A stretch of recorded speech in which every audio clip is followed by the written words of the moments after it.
Hey everyone, welcome back to Financial Future, your go-to channel for the latest news and updates on economic stimulus packages. Today we have some exciting developments to share with you. But before we dive into today's updates, make sure to hit that subscribe button and turn on the notification bell, so you never miss an update on all things stimulus related. We're here to keep you informed and empowered during these challenging times. Alright. Let's jump right in. Alright, let's set the stage.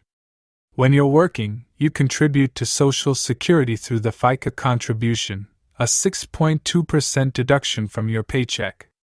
Your employer matches that 6.2%, funding the Social Security benefits for those currently receiving them. Now, here's the exciting part. The more people in the workforce, the healthier the Social Security Trust Fund becomes. It means more money flowing into the Social Security Administration, reducing the need to dip into the trust fund. As of now, the trust fund sits at a robust $2.7 trillion, but it's slowly depleting. Currently, 77% of the needed funds come from payroll contributions, and the rest, about 23%, is drawn from the trust fund.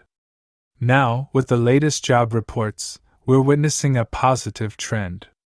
In 2023, a whopping 2.7 million jobs were added, showcasing a remarkable recovery from the pandemic-induced dip. Let's take a glance at the job growth trend over the years. Despite the drop in 2022, we're still on an upward trajectory, contributing to Social Security's overall health. The impressive job growth is a make-up for the losses suffered during the pandemic. Back then, concerns were raised about the trust fund running out of money sooner due to a shrinking workforce. But now, with the economy bouncing back, we're in good shape. Looking ahead, the Federal Reserve hints at potential interest rate cuts, possibly 3 this year. This move is expected to spur economic growth, enticing more people into the workforce. Lower interest rates make borrowing more attractive for both companies and individuals, driving job creation and stimulating the economy. It's a domino effect that could significantly bolster Social Security. Now, while we revel in this positive news, let's not forget the need for Social Security reform. The trust fund is projected to run dry in about 10 years if we don't address the looming challenges. Keep an eye on politicians discussing Social Security reform. Congress is set to reconvene, and they've got a lot on their plate, from immigration reform to funding for various global issues. But there's a hurdle to clear: the looming government shutdown on January 19. The House has passed some appropriations bills, but the Senate is dragging its feet. Lack of communication between the two chambers might lead to a logjam, and we could be facing another last-minute resolution to avoid a shutdown. Now, let's delve deeper into the intricacies of these job reports and their implications for Social Security. When we talk about job reports, we're essentially discussing the lifeblood of the economy: jobs.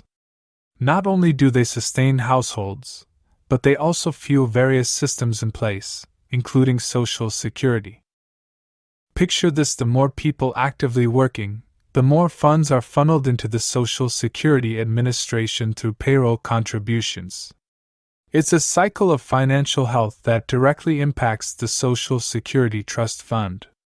The trust fund, currently sitting at an impressive $2.7 trillion, serves as a financial reservoir for Social Security benefits. The concern during the pandemic was twofold. Not only were people losing jobs, but the Social Security Trust Fund was under threat of depleting faster with fewer people in the workforce. There was less money flowing into the Social Security Administration, necessitating a higher draw from the trust fund. However, with the current positive trend in job growth, we're on track to fortify Social Security's financial health. Looking forward, the Federal Reserve's indication of potential interest rate cuts sparks another layer of excitement. 3 cuts in a year could translate to significant economic growth. Lower interest rates make borrowing more attractive, prompting companies to expand and individuals to invest in assets like houses and cars. This surge in economic activity means more jobs and, consequently, more contributions to Social Security. Now, let's transition to the topic of Social Security reform. While the job reports are indeed uplifting, the reality is that the trust fund is projected to run dry in approximately 10 years if no proactive measures are taken. Social Security reform is a pressing matter that needs attention. It's not just about sustaining the current system, it's about fortifying it for the future.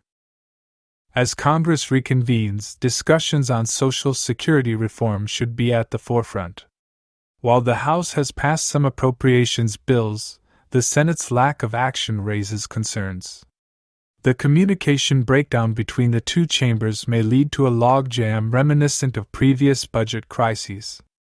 If they can't bridge this gap, we might witness yet another last-minute resolution to avert a government shutdown. In conclusion, the current job reports are a cause for celebration, but they also carry a responsibility. We must use this positive momentum to address the impending challenges faced by Social Security.